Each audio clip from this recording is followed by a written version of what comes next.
Voice over tayo for today's vlog guys kasi may bisita si Daddy Chris, maingay sa labas and meron tayong package dito na dumating. Ayan, i-unpack ko sa inyo. This is from Forbidden City guys. Padala sila sa atin ng Lucky Charm.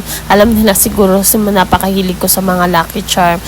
Bracelet Lucky Charm ito for wealth. Ayan, kung talagang naghahanap ka ng mga Lucky Charm na ganitong klase, ayan, meron tayo dyan guys. Ilalagay ko dyan syempre sa aking yellow basket. Parehas sila ng isang bracelet ko. Lucky Charm din yan. Iba-iba din yung color. Dito ko ilalagay sa kabila kasi ayokong pagsamahin yung isang bracelet ko pa.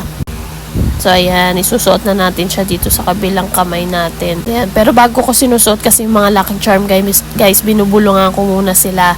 Sa akin na lang po yun. May nagturo lang sa akin kung paano siya gagawin. Lahat ng Lucky Charms, ganyan yung ginagawa ko. Ayan, so sinuot na natin siya sa right arms ko. Ayan. Ako siya gustong ilagay kasi ayoko pagsamahin sila ng kabilang bracelet ko. So, iba-ibang color din yung meron ako sa Lucky Charm bracelet ko.